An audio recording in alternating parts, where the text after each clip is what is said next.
Bonjour, my lovelies. I hope you are doing well today. My name is Adriel. I'm an American who lives in Paris, and today we are going to be talking about designer and fast fashion collaborations in honor of the Mugler by H&M collaboration. But before we get into it, if you want to stay in the know on all things Paris, style, and beauty, please subscribe to my channel and make sure you hit the notification bell so you get notified of every new video. With that said, let's get into this.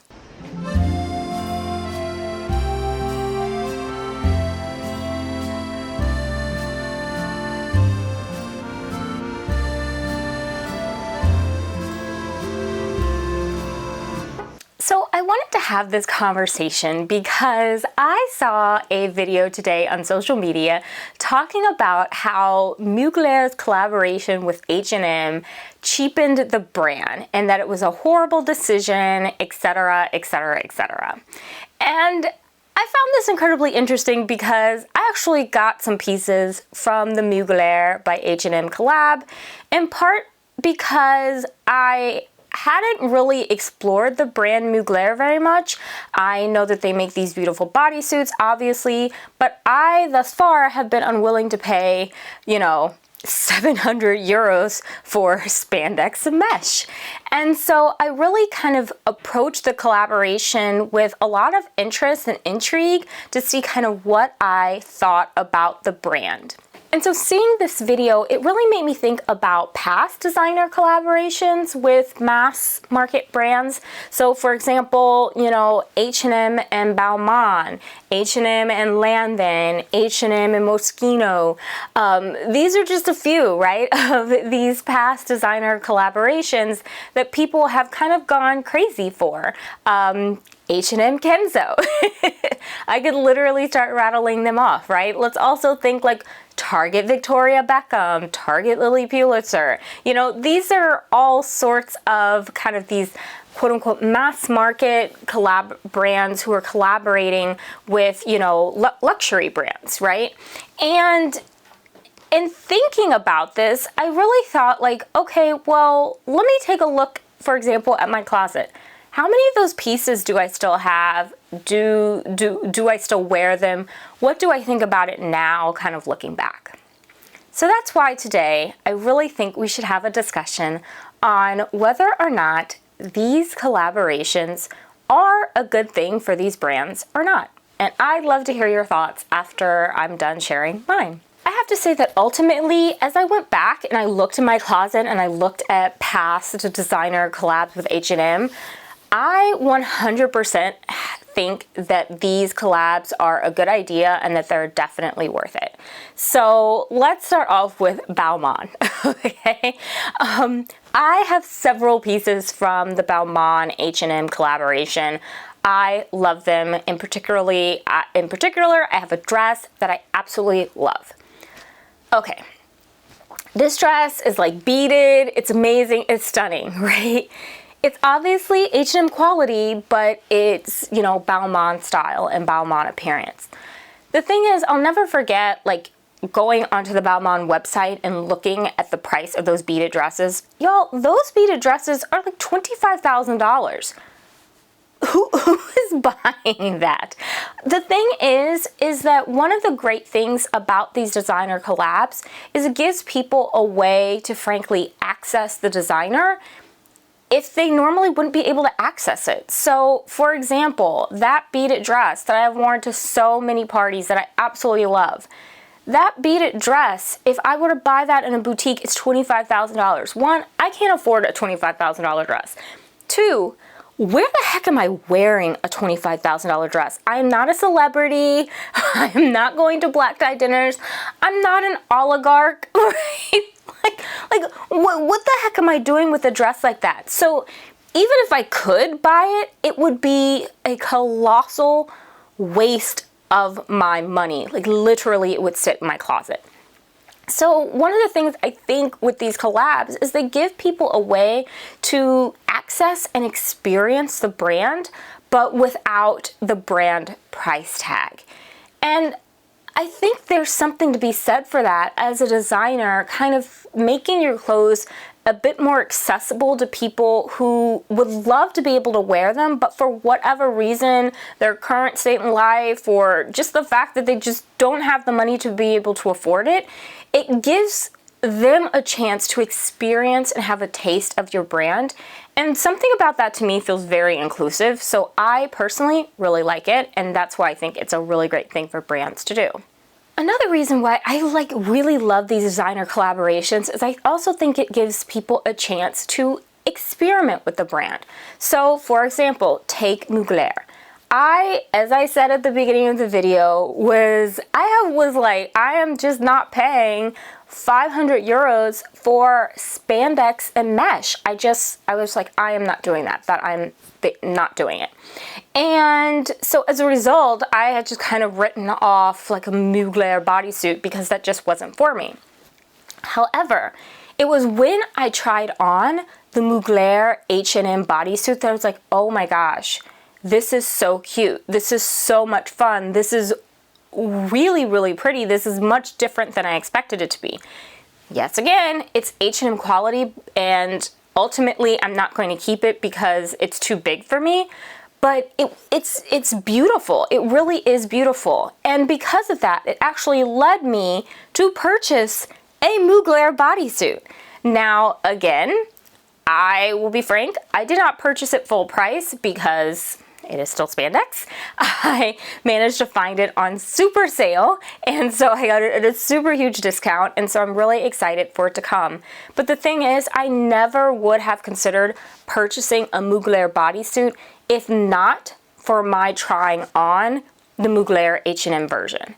Now, I will also note, I am fortunate in that I can afford to pay, still what is 200 euros for a bodysuit.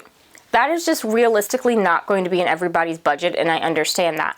But for somebody who was never, ever going to pay 500 euros for a bodysuit, you've now convinced them to shell out 200 euros because they really appreciated the craftsmanship and the design and the quality of, what you had in your collaboration. So that's another reason why I actually think it's very good for the brand, is because it gave me a chance to experiment with Mugler in a way that I never would have ordinarily. And by doing that, they've made me a customer, right? Now let's be clear, I'm not going to buy Mugler bodysuits every day because, seriously, how many bodysuits does one person actually need? However, I really like the corset that I'm keeping from them. That corset top is super cute. I'm really pumped about that. And I like the gloves that I got. And also now I'm gonna have like a Mugler bodysuit, something that I would not have done otherwise. So that's another reason why I think it can be really great for a brand, is it gives people a chance to experiment. And the final reason I actually think these designer collaborations are a really great idea is because they're not a dupe. The designer is actually involved in the creative process. So I absolutely hate counterfeit dupes. I can't stand it. DHgate is bleh. And the reason why is really twofold. One, it's because of the designer's creativity. That is that designer's intellectual property, and that's their creativity. And as somebody who is a creative person, I basically really have a problem with the stealing of somebody's creativity and someone who had the idea to kind of create something and make it really cool and make it really fun, kind of that taking that and literally directly copying it, trying to make it look exactly like what that designer did. It just really bothers me. The second reason why I just hate this kind of DHgate counterfeit model thing that we have going is because a lot of times these counterfeit goods, we have absolutely no idea, one, how they're being made, or two, where the money is going. So let's just be frank. Counterfeit goods, very often the proceeds of that are used to fund drug trafficking, human trafficking, sex trafficking, and other illegal activities. That's very often like what that money is used for. That's why it used to be the guy on Canal Street, right? Like who's like, you know, selling you something out of the backseat of a car. That's in reality, like that money tends to go on and fund illegal activities. And so I just have a real problem with buying those things because I don't really know where that money is going.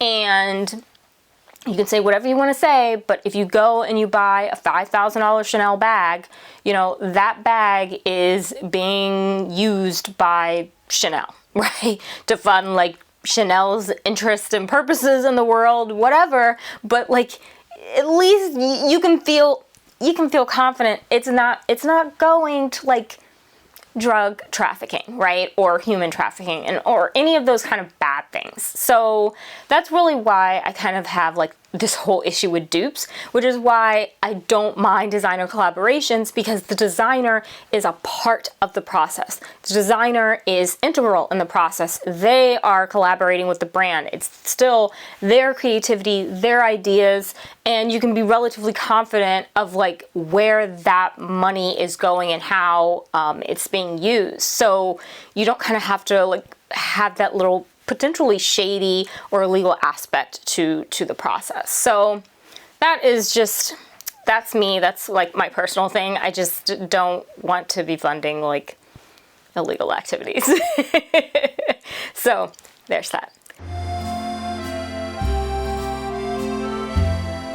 Now, of course, on the flip side, there are bad things to these designer collaborations. One is that the quality just isn't as great. You're getting fast fashion quality. You are not getting designer level quality.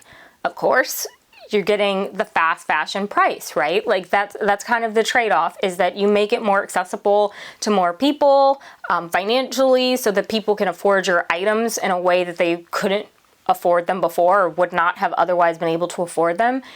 And on the flip side, what comes with that is generally a lower quality. So a lot of times you have lower quality, which is unfortunate, but it's part of the reality, right? So I was talking about my H&M Balmain dress, that's beaded dress. The dress is stunning, it's amazing, but beads are like always falling off that dress. So, you know, however, I'm sure if you bought the $25,000 Balmain dress, the beads would not fall off. And if they did, you would be going back to Balmain. So yeah, so that is one flip side, is that the quality definitely generally isn't as good. The next thing is that, of course, you're kind of contributing to kind of the fast fashion, like, you know, craze and also waste, right, that goes along with fast fashion. One of the things I think is a big problem with fast fashion is just like the creating and the churning of clothes. It's insane, right? Like if you look at Zara, like look at how much Zara produces. It's unreal, right? And it's cheap, it's bad quality, and it's ridiculous. And yet they're doing that constantly, and it's just massive amounts of clothes just being churned and churned and churned. So I have, you know, if you're concerned about like sustainability, kind of like I am in very many, in a lot of ways, it is problematic in the sense that you're kind of feeding into that kind of fast fashion, you know, waste that exists. And when you're buying these collaborations, you're participating in that process no matter what. And that's just like the reality of it. And so personally, I think that can be kind of an issue with it. And that's one of the downsides of these collaborations, is that you're kind of feeding into that cycle. The third thing that I think is just the worst part about these collaborations is they're created in order to kind of be a bit more accessible to the you know, like a mass audience, like a larger audience. But then what you have is you have people who go and they buy these pieces and then they list them for resale on these resale sites, and they're charging what you would be charging for the actual designer piece. So take H&M Mugler. There are bodysuits right now listed on Vinted for 400 euros. It costs you 400 euros to get a Mugler bodysuit. So you're paying 400 euros for H&M quality, and you could be getting Mugler quality for the exact same amount of money. So I really think that that resale market that's really built in with a lot of these designer collaborations, it is very, very problematic. And I really think that it is one of the worst aspects kind of about it. That's one of the reasons why I really like Telfar and how he went about kind of launching, like releasing his items. He was so sick of, you know, bots being able to like buy up everything that he was like, you know what, I'm gonna do the bag security program. You can order whatever bag you want and we'll ship it to you. And then that made it accessible to people who couldn't ordinarily like score something on a release day because, you know, bots or what resellers were just scooping everything up in one giant swoop. So that's one of the reasons why I think it's a really, really kind of frustrating aspect of these collaborations is if you're supposed to be offering it for people at a price that it's supposed to be more affordable, but then you have these resellers who are coming in and charging people, you know, an exorbitant price for a lower quality item, it totally defeats the purpose. And I think a lot of people get taken advantage of as part of that process because in their eyes, they're like, oh, well, like it's H&M Mugler, and they don't realize like if you just do a little bit of research, you can get like something similar for the exact same price, but it will actually be like Mugler. So with that said, I would absolutely love to hear your thoughts on the topic of the designer collaborations and what you think about them. So please let me know in the comments, and thank you so much for watching, and I look forward to seeing you again soon. Bisou!